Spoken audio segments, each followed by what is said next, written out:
به نام الله بخشنده و با رحمت. خب قسمت دوم چرا آفریده شدیم و دلیل خلقت ما چیه؟ خب توی انجمن معتادان گمنام کتابی هست به اسم کتاب پایه، صفحه 90. این قدس بزرگش اشاره به این موضوع داره. از وقتی که بشر به وجود آمد اعتیاد هم وجود داشته. برای اکثر ما اعتیاد وسوسه مصرف مواد و الکلی است که نابودمون میکند و به دنبال آن اجبار که ما را وادار به ادامه مصرف میکند. پریز کامل زیربنای راه تازه زندگی ماست. خب ادامه قرآن. اما الله مهربانترین است. او تصمیم گرفت تا به ما فرصتی دیگر دهد تا به اشتباه خود اقرار و اعتراف کنیم. فرشتگان را آگاه ساخت که او چیزی می‌داند که آنها و شما نمی‌دانید. الله به آدم کلیه اسم‌ها را آموخت، سپس آنها را بر فرشتگان عرضه کرد. بگفت اسم اینها را به من بگویید اگر راست می‌گویید. فرشتگان گفتند ستایش تو را، ما به غیر از آنچه تو به ما آموخته ای دانشی نداریم. تو دانای مطلق هستی، حکیمترین. الله گفت ای آدم نامهای آنها را به ایشان بگو. هنگامی که آدم نامهای آنها را به ایشان گفت، الله گفت آیا به شما نگفتم که من اسرار آسمان ها و زمین را میدانم؟ من آنچه را آشکار و پنهان کنید میدانم. الله میدانست که بعضی از موجودات سزاوار فرصتی دیگر بودند تا خود را بخشوده سازند. ما آدم ها، جن ها و جانوران. به همین دلیل ما رو فرستاد روی کره زمین، یه فرصت دیگه بهمون داد تا یکتا پرستی رو به اصطلاح برای خودمون الگو قرار بدیم. شرک نپرستیم، مرده پرستی نکنیم، تندیس پرستی نکنیم، شخصیت پرستی نکنیم.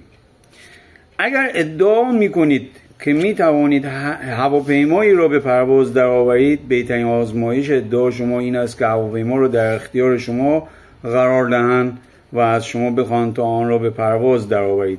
این دقیقاً کاری بود که الله در مقابل ادعای شیطان انجام داد.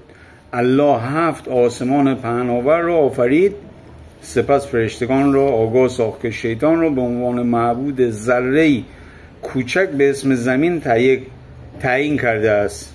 سوره بقره آیه 30.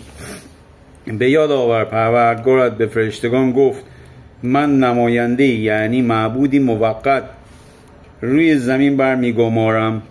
آنها گفتند آیا میخواهی کسی را در آن قرار دهی که در آنجا پلیدی رواج دهد و خون بریزد، در حالی که ما تو را ستایش و نیایش میکنیم و از قدرت مطلق تو پیروی میکنیم.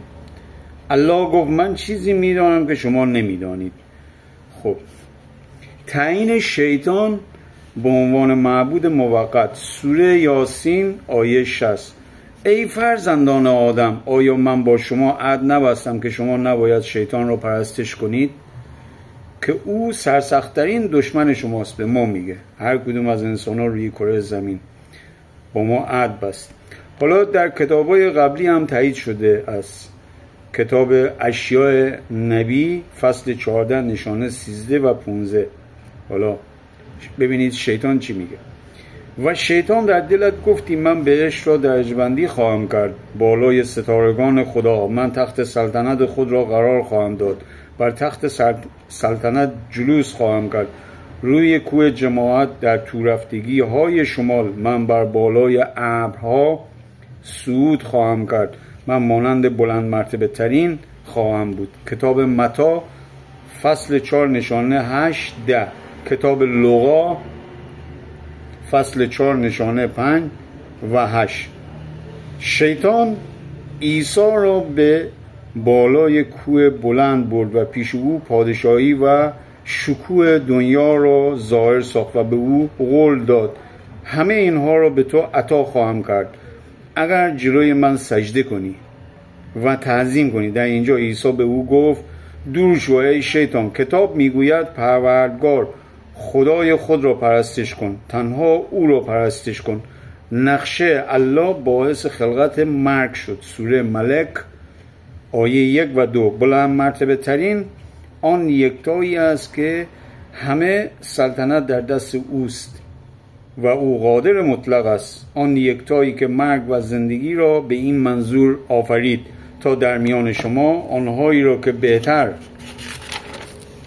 عمل میکنند مشخص کند. ادامه در قسمت بعدی. ممنونم.